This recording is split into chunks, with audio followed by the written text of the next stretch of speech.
ఇప్పుడు మీరు వింటున్న కథ పేరు గ్రహబలం. ఒక ఊళ్ళో ఒక గొప్ప జ్యోతిష్కుడు ఉండేవాడు. ఆయనకు గంగాధరుడనే కొడుకుండేవాడు.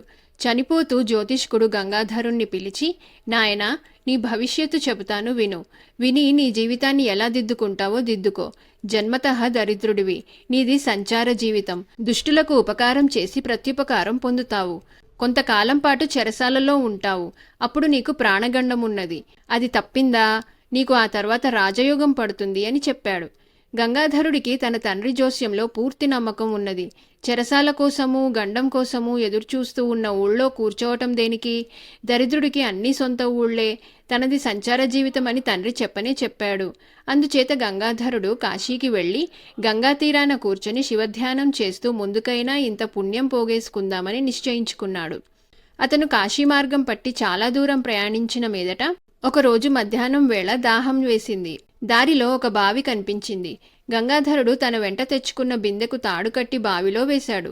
ఆ బిందెను బావిలో ఉన్న ఒక పులి పట్టుకొని, అయ్యా, నేనిందులో పడి పైకి రాలేకుండా ఉన్నాను. నన్ను పైకి తీసావంటే నీ రుణం ఉంచుకోను అని వేడుకున్నది. దాని మాటలు నమ్మి గంగాధరుడు ఆ పులిని పైకి చేదాడు. అది గంగాధరుడి చుట్టూ ప్రదక్షిణం చేసి, అయ్యా, నేనొక మనిషిని తరుముతూ వచ్చాను. ఇద్దరము ఈ బావిలో పడ్డాం. ఆ మనిషి కూడా బావిలో ఎక్కడో ఉన్నాడు. అలాగే ఒక ఎలుకను పాము తరుముతూ వచ్చింది. అవి కూడా బావిలో ఉన్నాయి. తీస్తే ఆ రెంటినీ పైకి తీయగాని ఆ మనిషిని మాత్రం తీయవద్దు. వాడు దుష్టుడు. నీవు నాకు సహాయం చేశావు గనక నీవు తలుచుకున్నప్పుడు వచ్చి నీకు సహాయం చేస్తాను అని చెప్పి వెళ్ళిపోయింది. గంగాధరుడు మళ్ళీ బిందె బావిలోకి దించాడు. ఈసారి బావిలో ఉన్న పాము తనను పైకి తీయమని ప్రార్థించింది. గంగాధరుడు పైకి తీసిన మీదట పాము కూడా అతనికి ప్రదక్షిణం చేసి తనను తలుచుకున్నప్పుడు వచ్చి సహాయం చేస్తానని చెప్పి తన దారిని తాను వెళ్ళిపోయింది. గంగాధరుడు మూడోసారి చేదవేసినప్పుడు ఎలుక ప్రార్థించింది. దాన్ని కూడా అతను పైకి తీశాడు. నాలుగోసారి బావిలో ఉండే మనిషి తనను కూడా పైకి తీయమని గంగాధరుణ్ణి వేడుకున్నాడు. అతన్ని తీయవద్దని పులి సలహా ఇచ్చినప్పటికీ గంగాధరుడు అతన్ని కూడా పైకి తీసి నీరు చేదుకొని తన దాహం తీర్చుకున్నాడు. తర్వాత బావిలో నుంచి పైకి వచ్చిన మనిషి గంగాధరుణ్ణి, అయ్యా, నా పేరు మాణిక్యవర్మ. నేనొక నగల వ్యాపారిని. మాది ఉజ్జయిని. ఆ మృగాలు తమతో అన్న మాటలు విన్నాను. ఆ మాటలను మీరు నమ్మవద్దు. తమరు మా ఇంటికి వచ్చి నా ఆతిథ్యం స్వీకరించి వెళ్ళండి అని కోరాడు. ఈ మాటలు విని గంగాధరుడు సంతోషించి, ఇప్పుడు నేను కాశీ వెళుతున్నాను. మరెప్పుడైనా అవకాశం దొరికినప్పుడు మీ ఇంటికి వస్తాను అని చెప్పి మాణిక్యవర్మ దగ్గర సెలవు పుచ్చుకొని తిన్నగా కాశీకి వెళ్ళిపోయాడు. అక్కడ అతను 10 ఏళ్లుండి శివార్చన చేశాక స్వదేశం పైన బుద్ధి మళ్ళింది. అతను తన గ్రామానికి తిరిగి వస్తూ బావి దగ్గరకు వచ్చేసరికి అతనికి పులి, పాము, ఎలుక జ్ఞాపకం వచ్చాయి. పులి చెప్పిన మాట ఎంతవరకు నిజమో తెలుసుకుందామని దాన్ని తలుచుకున్నాడు. వెంటనే పులి తన నోట ఒక కిరీటం ఖర్చుకొని అక్కడికి వచ్చింది. అది ఆ కిరీటాన్ని గంగాధరుడికిచ్చి, నా వల్ల ఏమైనా సహాయం కావాలా అని అడిగింది. ఏమీ లేదు, ఊరికే ఒక్కసారి చూద్దామనుకున్నాను అన్నాడు గంగాధరుడు. అదేవిధంగా అతను పామును, ఎలుకను కూడా తలుచుకున్నాడు. అవి కూడా వచ్చాయి. పాము అతనికి సర్పదష్టులై చనిపోయిన వారిని బతికించే శక్తినిచ్చింది. తర్వాత ఆ 2 వెళ్ళిపోయాయి.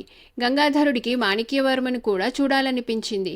అతని ఆతిథ్యం స్వీకరించటమే కాక పులి తనకు కానుకగా ఇచ్చిన కిరీటాన్ని అతనికి విక్రయించి రొక్కం పుచ్చుకోవచ్చునని అతనికి తోచింది. అతను కిరీటాన్ని తన పైబట్టలో చుట్టి పెట్టుకొని ఉజ్జయినిలో ఉన్న మాణిక్యవర్మ ఇంటికి బయలుదేరి వెళ్ళాడు. మాణిక్యవర్మ గంగాధరుడికి మనస్ఫూర్తిగా స్వాగతం చెప్పి గొప్పగా అతిథి సత్కారం చేశాడు. గంగాధరుడు తాను చెప్పిన కిరీటాన్ని చూపగానే మాణిక్యవర్మకు రాజాదరణ పొందే మార్గం తట్టింది. కొద్ది రోజుల క్రితం ఆ దేశపు రాజుగారు వేటకు వెళ్ళాడు. ఆయన తిరిగి రాలేదు. ఆయన కోసం వెతకగా ఆయన దుస్తులు, రక్తము, కొద్ది శరీర భాగాలు మాత్రమే కనిపించాయి. రాజుగారు దుర్మరణం పాలయ్యారు. ఆయన కొడుకు రాజ్యాభిషేకం చేసుకుని రాజయ్యాడు. ఇప్పుడు గంగాధరుడు తెచ్చిన కిరీటం దుర్మరణం పొందిన రాజుది.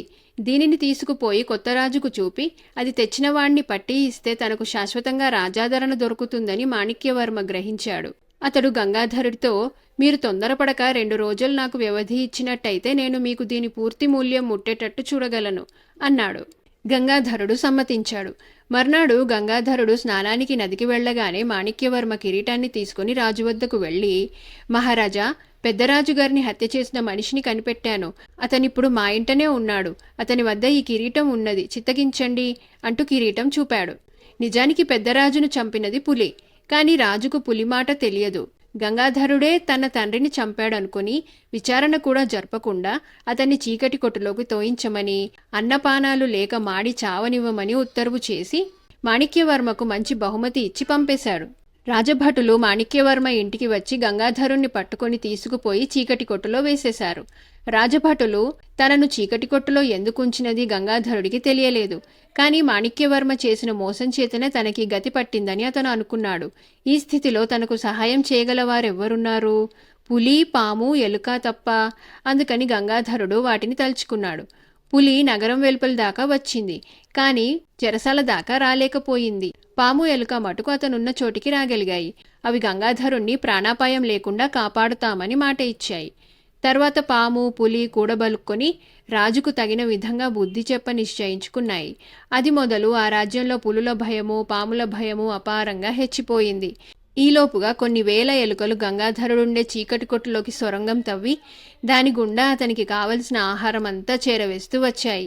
ఆ ఆహారం తిని గంగాధరుడు సుఖంగా జీవించాడు. కాలం గడిచిన కొద్దీ దేశంలో పాముకాటు చావులు, పులుల వల్ల పశువుల నష్టము హెచ్చుమీరిపోయాయి. ఈ పీడలను రాజుగారు ఏ విధంగానూ అరికట్టలేకపోయాడు. ఒకనాడు రాజుగారి చెల్లెలు రత్నమంజరి పాము కరిచి చనిపోయింది.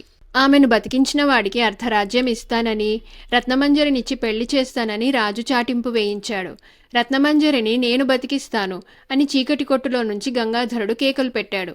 ఆ కొట్టులో ఉండే మనిషి ఏనాడో చనిపోయి ఉంటాడనుకుంటున్న కాపలా వాళ్ళు రాజుగారి వద్దకు పోయి, మహారాజా, పెద్దరాజుగారిని చంపి చీకటి కొట్టులో పడిన మనిషి ఇంకా బతికే ఉన్నాడు. తాను పాముకాటుతో చచ్చిపోయిన వారిని బతికిస్తానని కేకలు పెడుతున్నాడు అని చెప్పాడు. ఇంతకాలం ఆహారం లేకుండా బతికి ఉండిన మనిషిలో ఎంత మహత్తైనా ఉండవచ్చుననుకుని రాజుగారు గంగాధరుణ్ణి తన వద్దకు తీసుకురమ్మన్నారు. గంగాధరుడు వచ్చి రత్నమంజరిని చేతితో నిమరగానే ఆమె లేచి కూర్చున్నది. అప్పుడు గంగాధరుడు జరిగినదంతా రాజుతో చెప్పి, ఎలుకలు తనకు తిండి పెట్టి కాపాడినట్టుగానే పులి, పాము తన నిమిత్తమై రాజ్యంలో సంక్షోభం కలిగించి ఉంటాయని, తనకు విడుదల అయినాక వాటి భయం ఉండదని అన్నాడు. ఆ విధంగానే దేశంలో పులుల భయము, పాముల భయము సమసిపోయింది. రాజుగారు గంగాధరుడికి తన చెల్లెల్నిచ్చి పెళ్లి చేయటమే కాక అన్న ప్రకారం అర్ధరాజ్యం కూడా అతనికిచ్చాడు. దానితో గంగాధరుడికి తండ్రి చెప్పిన జోస్యం పూర్తిగా నిజమయ్యింది.